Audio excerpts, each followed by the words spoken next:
You good? Okay. All right. You guys ready? All right. Good afternoon. Thank you all for coming today. I'm Randy Carter with Oklahoma's for Responsible Transportation and Pike-Off OTA. We are here today to talk about a number of items, but specifically one of the main items we're talking about is I'm sure you all are aware that the Norman City Council voted down a resolution to partner with the Oklahoma Turnpike Authority in their attempt to bring turnpikes through the city of Norman. We thought that was a big success, and we're going to talk about a few of those things. In fact, I would like to introduce to you the president of Pike-Off OTA and Oklahoma's Responsible Transportation, Dr. Amy Serrato. Amy, if you want to come up and get things going here. Sure. Do I start right off or just? Yeah. Okay. My name is Amy Serrato. I'm the president of Pike-Off and the Oklahoma Responsible Transportation, and also a licensed professional engineer. And I wanted to talk to you today about the Oklahoma Turnpike Authority's core transportation planning policies. And we know that they don't employ proper transportation planning policies, which the Federal Highway Department defines as being a cooperative process designed to foster involvement by all users of the system, such as the business community, community groups, environmental organizations, the traveling public, freight operators, and the general public through a proactive public participation process conducted by the Metropolitan Planning Organization, which is an MPO, the State Department of Transportation, our state DOT, and transit operators. So our MPO in Oklahoma is the Association of Central Oklahoma Governments, ACOG. ACOG went on record back in 2021 that OTA had never participated in the Encompass 2045 Metropolitan Transportation Plan, and that the proposed turnpike routes through Cleveland County were never included in their final plan that's good through 2045. Instead of using a cooperative process, the OTA planned these routes in secret, secured their engineering consultants prior to publicly announcing the access plan, and then raced full speed to design and construct along predetermined routes before having done any impact studies, before discussing these potential routes with the affected municipalities, and before securing permissions to cross federal lands through the Lake Thunderbird watershed and across the South Canadian River. Then, when they were near 60% design, they threatened the city of Norman with a partnership resolution with a sign or else ultimatum. They needed the city of Norman to sign onto a partnership agreement with them to fulfill their Turnpike Enabling Act statute and give them permissions to come into the city of Norman and construct their turnpikes. Statute 69, Section 1716B, requires the OTA to get permissions from the city to use, quote, any real property which may be necessary or convenient to the effectuation of the authorized purposes of the authority, including public roads and other real property already devoted to public use. The city smartly said no, and won in a big way. The OTA cannot use or destroy Indian Hills Road, nor connect to any city infrastructure. They recently instructed their engineering consultants to remove all planned and designed service roads and access points from the east-west connector, except for the ODOT-owned State Highway 77 and I-35 interchanges. This will not only reduce the footprint of the planned turnpike, but save the city tens of millions of dollars in future maintenance and infrastructure costs.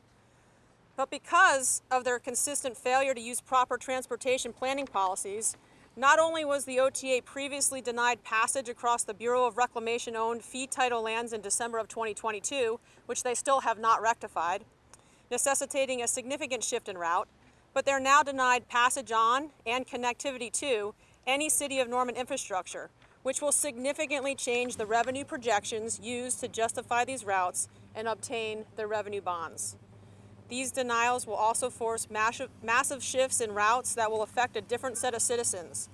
So my question is, with all these denials and route design changes, shouldn't the OTA stop their design, finish their studies, or should I say start their studies, get permissions, and then reassess the financial viability of these toll roads? There's definitely a better way to conduct transportation planning policy. Amy, thanks. All right, we'll open up for questions after we're done if you guys have any questions, so feel free to ask those. Now we're going to talk about, I'm going to bring up Tassie Hirschfeld here in just a second to talk about. And one of the things that Amy talked about when they're taking away all the things that they promised that they were going to give to the city of Norman, they're taking away access roads and access points. We feel like that's going to change the traffic and revenue studies that they based their revenue projections on to sell bonds, which anyway, I'm going to let Tassie talk more about that. So this is Tassie Kathleen Hirschfeld, Dr. Hirschfeld. So. Hi. I feel like I'm the wrong size for your podium. I wanted to talk to you today because, as Dr. Serrato explained, the City of Norman's resolution has huge implications for the financial models that were used to base these $500 million bond offering. So one of our financial wizards has been able to find enough data and information in public records to actually create some updated computations, and we feel that everybody needs to hear these numbers because they will affect everybody in the state. So, the original revenue projections for the East-West Connector indicate the highway would cost approximately $1.5 billion to construct and require $3.7 billion for debt service. According to the traffic and revenue study included in the bond offering, the East-West Connector will only bring in around $611 million in toll revenue over the life of the bonds. This means the East-West Connector alone will operate $3.1 billion in the red, even before any operations and maintenance expenses are included in these calculations. The projections for the Tri-City Connector and the South Extension also shows serious deficits, and we have a little table for you. The aggregate deficit for all three new alignments is likely to be in excess of $5 billion. This means Oklahoma drivers are going to have to pay this in the form of toll increases, none of which have been disclosed by the OTA to residents of the state. Recent events, including the City of Norman's refusal to cooperate with OTA's planned construction and the Bureau of Reclamation's denial of the South Extension route, mean that even these sad projections are now no longer valid, and the OTA is flying blind. So with these facts in mind, we strongly encourage the OTA to take the following 3 steps. Step 1, they need to take responsibility for the poor planning and terrible decision making that has characterized every single moment of this process. From the initial planning that was not disclosed to the public, to secret meetings with certain individuals well ahead of time, to insistently denying that any violation of the Open Meetings Act took place, when in fact we believe it did. Step 2, inform Oklahoma drivers how much they're going to have to pay to subsidize these expensive failures. These roads will never pay for their construction costs, and all of these will be shifted to other toll roads in the system, which have already seen in some cases double-digit increases over the past year. And the last and most important is OTA must notify bond investors that the traffic and revenue projections used to justify the $500 million bond offering are no longer accurate and must be revised. If you were an investor, wouldn't you like to know that the probability of getting your expected return on this investment is now different from what you were promised in this official document? We believe all of these developments constitute material events that invalidate the financial models used to justify these projects. Failure to disclose material events is potentially a serious SEC violation, and we encourage the OTA to finally step up and do some due diligence, do some proper planning, and guarantee some accountability to citizens for this history of bad decisions. Thank you. Tassie, thank you. One interesting tidbit I've discovered, the bonds that the Oklahoma Turnpike Authority just issued last fall, I believe they're paying interest, they're paying 8% principal for the next 20 years, and the rest of it they're just paying interest only, on 92% of it, interest only. It doesn't sound like good planning to me. Anyway, let me introduce to you Kelly Wilson, one of our crack researchers who wants to talk to you some more. Hi, Kelly Wilson. I just wanted to talk with you guys a little bit about so impacted landowners and local government entities are key stakeholders in OTA projects, yet they are not brought into the conversation to participate in project planning until design plans reach around 60%. That's the point at which they're getting ready to start purchasing right-of-way. This is a point at which local governments are approached with an offer to secure a seat at the table by entering into a partnership agreement with the OTA.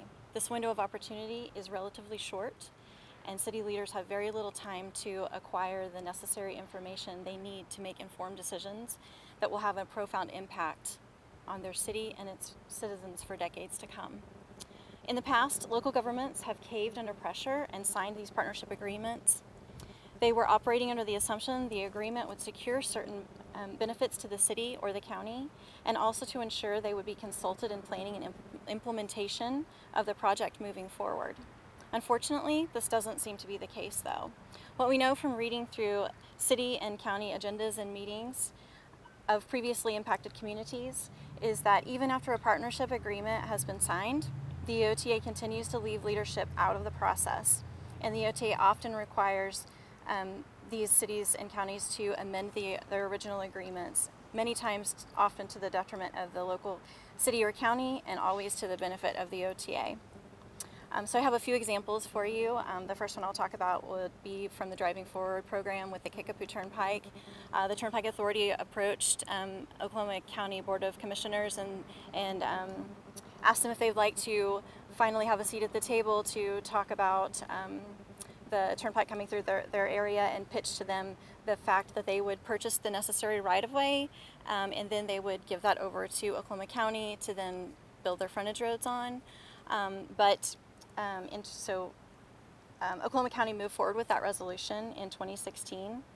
The agreement stated that OTA would require the necessary right-of-way for the future frontage roads and then transfer it to the county to move forward with the construction.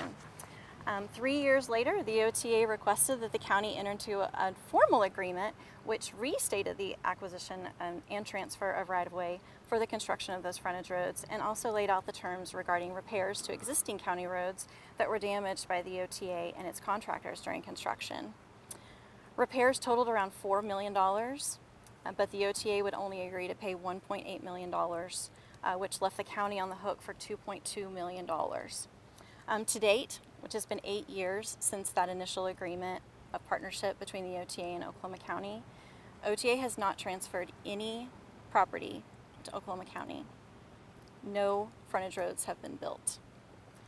The only result of this partnership thus far for Oklahoma County is a bill for $2.2 million to repair frontage roads that were damaged by the Turnpike Authority. So as we've seen, Norman City Council stood firm. They have taken the time, they've decided they're going to take some time and try to do some research and make sure that the decisions they're making are going to be in the best interest of the city and our citizens, and I'm super grateful for that. It's often said when you're talking about the Turnpike Authority, and we hear this over and over again, that they're big, they're huge, they're powerful, you can't take them on, you can't say no.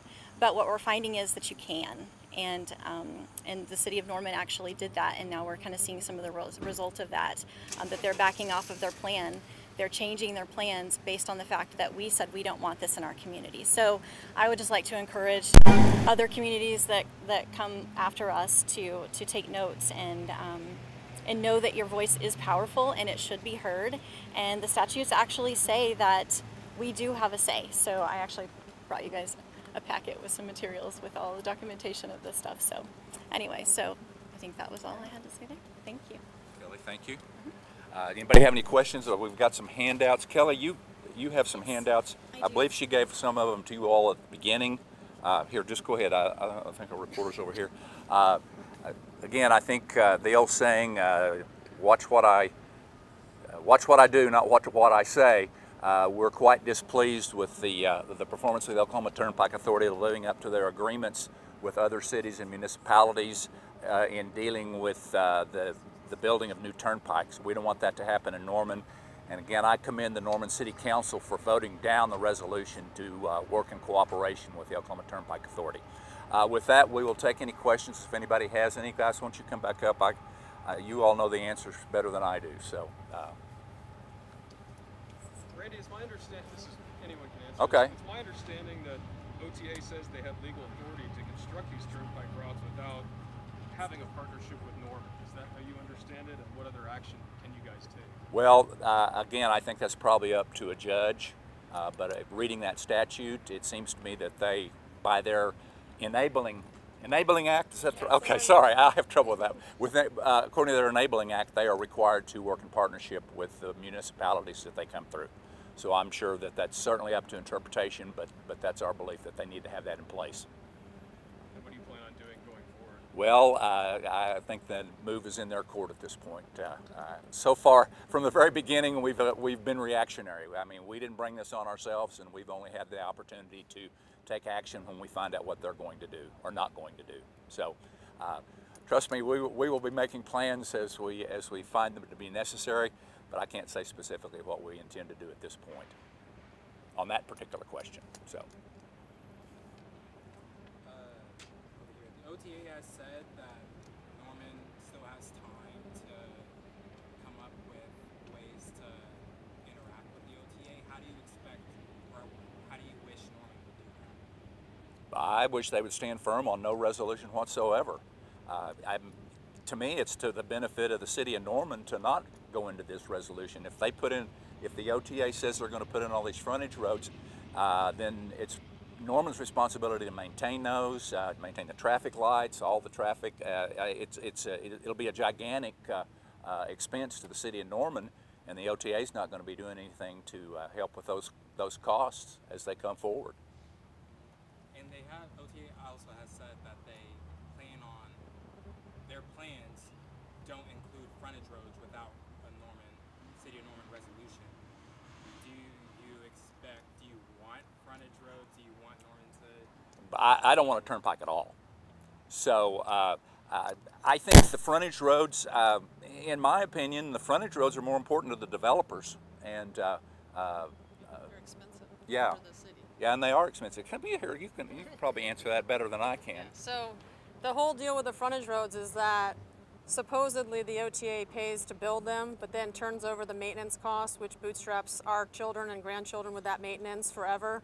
And we already have an overbuilt environment. We don't need to have more concrete in our watershed. And so I believe that having no service roads actually is better for the city of Norman, because they're already, in my opinion, building through a no-build zone. They shouldn't be building in our green belt. They shouldn't be building in the top of our watershed. And so it's smart on the city of Norman to push back and say, okay, we don't want it. We don't want development right there. We don't think that the turnpike should be there. And we're going to continue to fight. And so to answer your question about what we can do, so they still have to get federal permissions. And we believe that the federal agencies are going to stand firm. But the OTA is seemingly going around the back door to make the permitting process a bit easier. I'd love for you to ask this question to the Oklahoma Department of Environmental Quality. They've submitted a permit change to the Corps of Engineers, the U.S. Army Corps of Engineers, under General Permit 12 and General Permit 14. And they have added 2 waterway designations. They've added Appendix B waterways, which is endangered species waterways, which is the South Canadian River. And they've added SWS waterways, which is private and public sensitive waterways. And that is Lake Thunderbird. And with the addition that nobody can seem to explain to me, they are allowing that general permit to cover bridge crossings without an agency having to go through the individual permitting process, which would require NEPA, environmental impact statement. And so the public comment ends this Friday at the 13th. And we have yet to receive any information back from the U.S. Army Corps of Engineers about what actually, besides these 2 waterways, are being amended in this 5-year permit. And so we feel like something's going on at the federal agencies where the OTA is trying to make the permitting process relaxed, so they don't have to do as many things to cross that sensitive 7,000 foot wide South Canadian corridor. And so they don't have to do anything particular when they're coming through our impaired waterway 303D Lake Thunderbird. Does anyone else have anything to say about that particular? But I would love for someone in the press to ask what the deal is with those 2 new amendments that are just coincidentally coming right before the OTA wants to try to cross the South Canadian River and the Lake Thunderbird watershed. And you might call me cynical, but I've been lied to for 2.5 years, and nothing that they say they're going to do they've ever done. And so I really believe that something's happening on the federal permitting that we need to pay attention to, and we have 4 days with which to make a comment. other questions? Why is it important to keep fighting and to keep this out in the public's mind? It's really important because the citizens are the government. We are the people, and the government is supposed to work for us, and they're not doing what we want, and they're trying to just run us over. And we've proven, Pike Off OTA and the Oklahomans for Responsible Transportation have proven over these last 2.5 years that when you get a large group together, you can't be ignored. They could pick off one of us, they could pick off 2 of us, but they can't pick off thousands of us. And so it's really important for the citizens to know they have a voice and they have a way, and the Oklahoma Turnpike Authority is waiting for us to get tired. And as soon as we step away, they're going to come in and do it. And we don't say die until it's over. And it's not over. And it's really important for the citizens to know that they can stand up and fight, because it's a fight worth having. It's our future and it's our children's future, and it's our drinking water. I had just a short. And you know, to the question of like, why are we still here and still energetic and still enthusiastic about this fight? From my point of view, every single step of this process has been through informal channels, backdoor, crony capitalism. None of it has taken place out in the light of day. It makes it not only undemocratic, but anti-democratic. They are actually recreating some of the worst features of Soviet centralized planning. We are not allowed to speak at their meetings. All of the research that we do, they ignore, or they just hire a publicist to try and discredit. And so these are really core values that we all share, regardless of party, regardless of whatever political beliefs we may or may not have. It's just wrong for a state agency to operate this way in a democratic country. I just had a couple of things I wanted to say about the frontage roads. I think if you dig into that a little bit deeper, you'll find that it was a little bit disingenuous. They said that they wanted to partner with the city of Norman so that we could have those frontage roads and have the economic development that follows.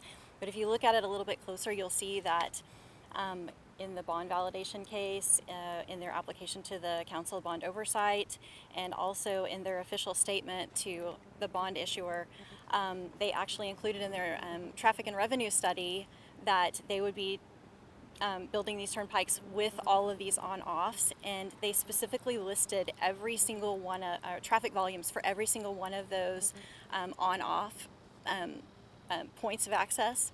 So they are absolutely depending on the revenue that's going to be generated from those access points. So it kind of feels to me like it's more of a bargaining chip, like, oh, we need you guys to sign this resolution so that we can, you know, get these access points for you.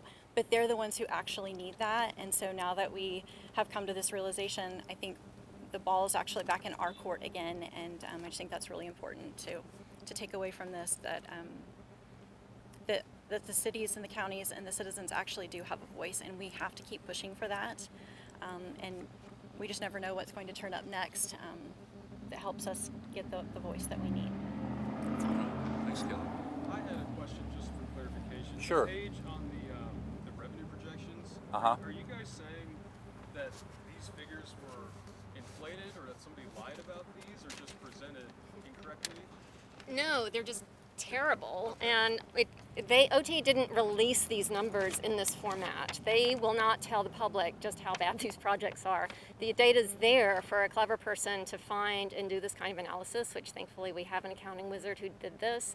But no, and again, this is the day before their board meeting. We wish someone would ask OTA, why are you trying to build a project that is going to be in the red from day one?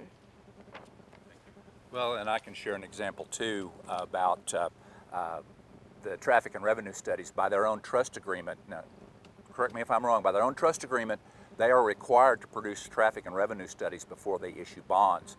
As I understand it, when they built the Kickapoo Turnpike, during that project, those revenue and traffic studies were not delivered till well after the construction process had already started. Am I correct on that? And they started property, well, Go ahead. with the Kickapoo, they started property acquisition before the bonds were even approved. And so, I mean, to me, that just says what they're interested in is real estate, and they don't care so much about the road, which would also explain why they're willing to spend billions of dollars of other people's money to build a road the city doesn't want, the citizens don't want, because it really is about real estate developers making backroom deals. Anything else? Nope. All right.